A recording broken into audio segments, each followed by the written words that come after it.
आज का हमारा टॉपिक 10th क्लास में second chapter acid base and salt. Acid base and salt में हमारा जो चल रहा है रिमेनिंग पोर्शन जो है 2.2 what do all acid and bases have in common.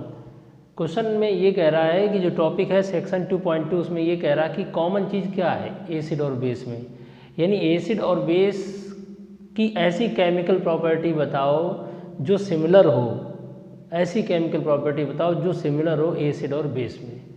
Okay, तो आप अगर देखना चाहें तो 10th क्लास में 2.2 सेक्शन है what do all acid and all bases have in common. तो आपको इस सेक्शन में इतना बताना है कि which property express the similar behaviour with respect to acid and base. आपको अम्ल और क्षार एसिड और बेस की केमिकल प्रॉपर्टी वो बतानी है जिसमें सिमिलरिटी शो करे दोनों के दोनों। हाँ, वो एक प्रॉपर्टी है, आपको बता दें वो प्रॉपर्टी कौन सी है। इसके लिए अगर आप चाहो तो केमिकल प्रॉपर्टी हमने पढ़ाई थी, वो प्रॉपर्टी है कि जब एसिड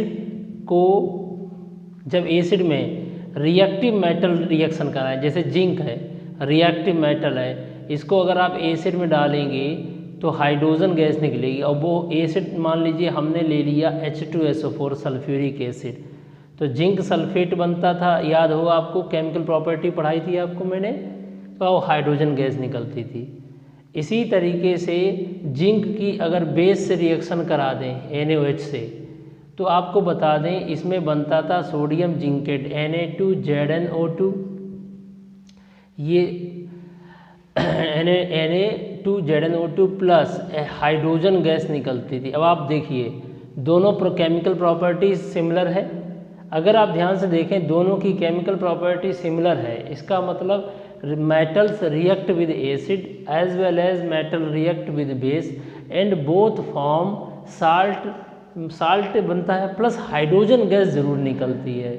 तो दोनों के केस में हाइड्रोजन गैस निकल रही है। तो बच्चों ये जो हमारा सेक्शन है 2.2 what do all acids and all bases have in common, सभी प्रकार के एसिड और सभी प्रकार के बेस में क्या चीज़ कॉमन है।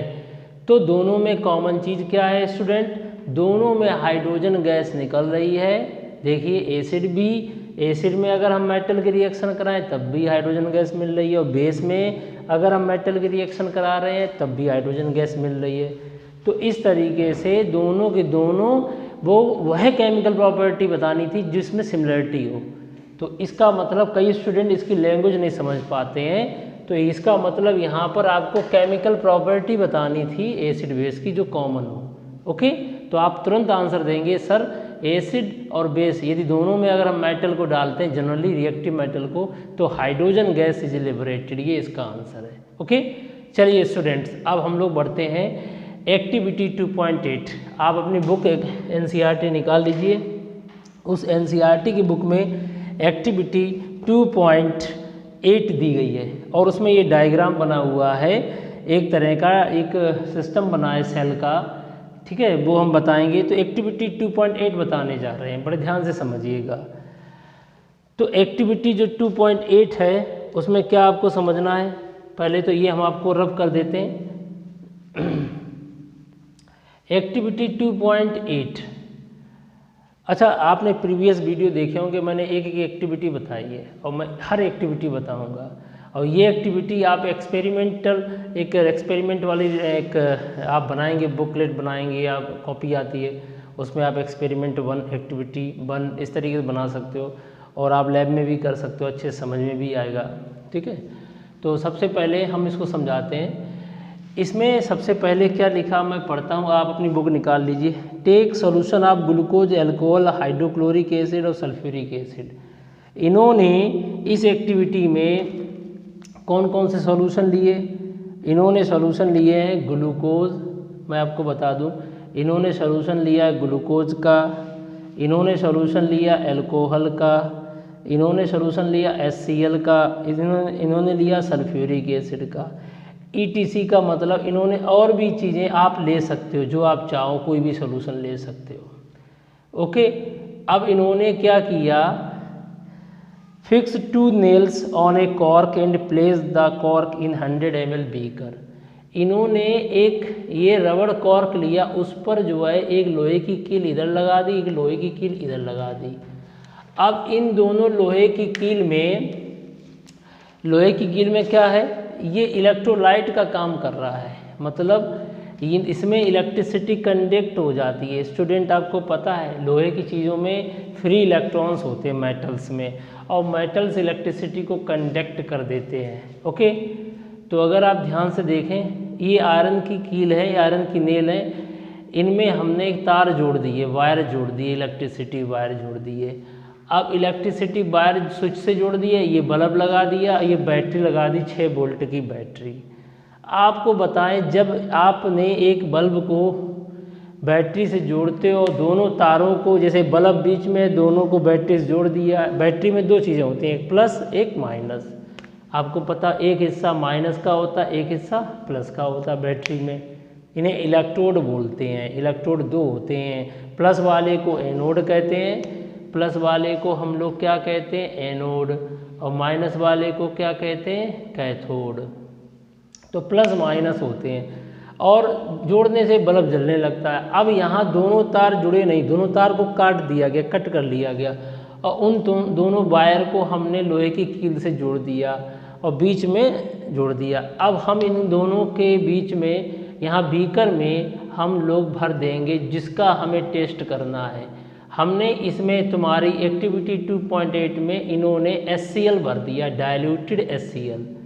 आपको बताए डाइल्यूटेड HCl क्या होता है, हाइड्रोक्लोरिक एसिड होता है, और हाइड्रोक्लोरिक एसिड H+ आयन देते हैं पानी में। ये पानी में क्या देंगे, H+ आयन देते हैं। आपको पता है HCl वाटर में क्या देता है, H+ आयन देता है, और Cl अलग हो जाएंगे। तो इसका मतलब HCl पानी में क्या प्रोड्यूस कर रहा है, प्रोड्यूसेस आयंस। ये क्या प्रोड्यूस करता है, पानी में आयंस पैदा करता है, और आयंस ही रिस्पॉन्सिबल होते हैं, दे कैरी द करंट।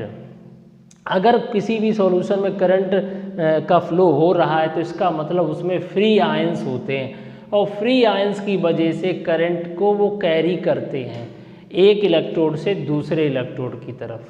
तो स्टूडेंट्स, इसमें फ्री आयंस होंगे, Cl H+ आयन देता है, वो फ्री आयंस इन दोनों के बीच में दोनों तारों को जोड़ देते एक तरह से। मतलब अगर ये दोनों तार जो वायर हैं उनको जोड़ दें तो बल्ब जलने लगेगा, ग्लो द बल्ब। लेकिन जब दोनों तारों के बीच में अगर कुछ नहीं है, अब ये सॉल्यूशन डाला, सॉल्यूशन हमारा HCl का है, HCl पानी में आयनाइज हो जाता है, तो इसमें जो आयंस प्रेजेंट होंगे, H+ आयन, Cl- आयन, वो करंट लेकर इन दोनों को कनेक्ट कर देंगे, जिससे इलेक्ट्रिसिटी का फ्लो दोनों में हो जाएगा, पूरे वायर में, जिससे बल्ब जलने लगेगा, ग्लो करने लगेगा। चलिए, ये था तुम्हारा एक्सपेरिमेंट। अब तुम कहोगे सर हम लैब में कैसे करते हैं।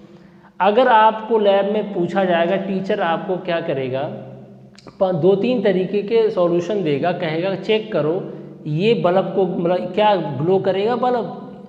अब एक बात समझिए, जो इलेक्ट्रिसिटी को कंडक्ट कर दें उन्हें इलेक्ट्रोलाइटिक सॉल्यूशन कहते हैं, और जो इलेक्ट्रिसिटी को कंडक्ट ना करें उन्हें हम नॉन इलेक्ट्रोलाइटिक सॉल्यूशन कहते हैं।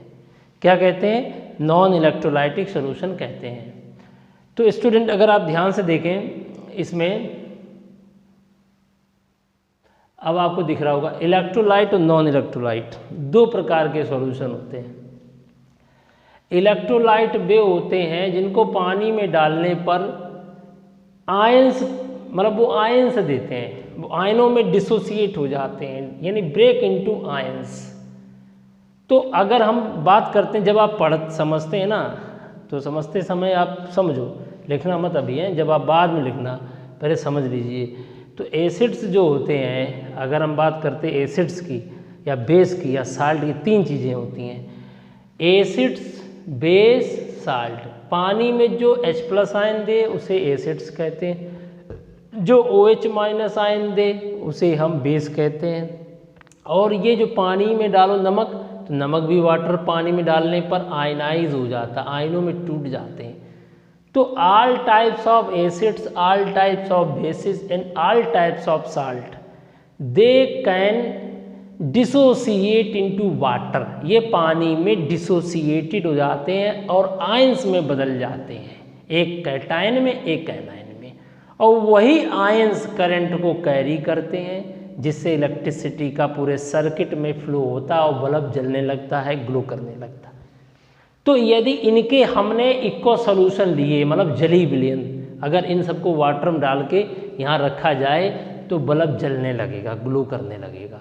और यदि आप इन सॉल्यूशंस को यहाँ पर रखें, जैसे ग्लूकोज आपने यूज़ किया होगा, इंस्टेंट एनर्जी यूज़ करते हैं, ग्लूकोज का फार्मूला आपको बता दें C6H12O6 होता है, शुगर का फार्मूला C12H2211 और यूरिया NH2CONH2। अगर आप ध्यान से देखें अल्कोहल का फार्मूला इथाइल अल्कोहल बोलते हैं C2H5OH।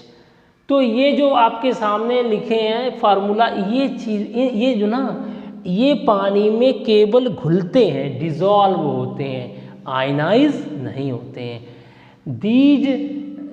These are not dissociated into ions in water।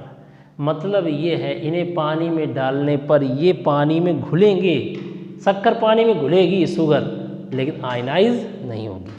और इलेक्ट्रिसिटी को कंडक्ट वो करता है जो आयंसों में टूटता है। तो ये पानी में घुलेंगे, आयनाइज नहीं होंगे, ऐसे लोग नॉन इलेक्ट्रोलाइट कहलाते हैं। और क्यों नॉन इलेक्ट्रोलाइट बोला? क्योंकि ये इलेक्ट्रिसिटी को कंडक्ट नहीं करेंगे। क्यों? इनके सॉल्यूशन को अगर हम यहाँ पर रखें तो बल्ब नहीं जलेगा, इसका मतलब इलेक्ट्रिसिटी को कंडक्ट नहीं करते हैं, इसलिए क्योंकि ये पानी में आयनित नहीं होते, आयनाइज्ड नहीं होते हैं। एक वर्ड होता है बड़ा फेमस है, they do not ionize in water, मतलब they do not produce ions. जब ये आयंस प्रोड्यूस नहीं करेंगे तो इलेक्ट्रोलाइट नहीं है, नॉन इलेक्ट्रोलाइट है। तो बच्चों, तो इस तरीके से जो एक्सपेरिमेंट एक्टिविटी 2.8 है, तो उसकी जो मेन टाइटल है, तो उसमें ये टाइटल है, how can be identify electrolytic solution और नॉन इलेक्ट्रोलिटिक सोल्यूशन। तो आप ये एक्सपेरिमेंट आप घर पे बना भी सकते हो, चाहो तो एक बीकर ले सकते हो, उसमें ये सब रख करके, हाँ उसमें जो भी हम केमिकल इस्तेमाल करें वो थोड़ा देख लेना, क्योंकि H2SO4 HCl ये तुम्हें स्किन को आपको नुकसान पहुंचा सकते हैं। तो आप सिंपली जो खेतों में यूरिया डालते हैं वो यूज़ कर सकते हो, वो इलेक्ट्रिसिटी कंडक्ट नहीं करेगा। शक्कर घर में रखी है, शक्कर पानी में घोल लेना, डिज़ोल्व कर लेना और रखना, इलेक्ट्रिसिटी कंडक्ट नहीं करेगा, बल्ब नहीं जलेगा। नमक घर में इस्तेमाल करते हो, नमक पानी में आयनाइज हो जाता है घुलने के साथ साथ, तो नमक जैसे यहाँ डालोगे बल्ब जलने लगेगा। तो इसका मतलब है नमक इलेक्ट्रोलाइट है और शक्कर या ग्लूकोज नॉन इलेक्ट्रोलाइट है। तो आज का हमारा टॉपिक ये था कि हम वो कौन सी प्रॉपर्टी बताएं, केमिकल प्रॉपर्टी, जिससे पता चले कि एसिड बेस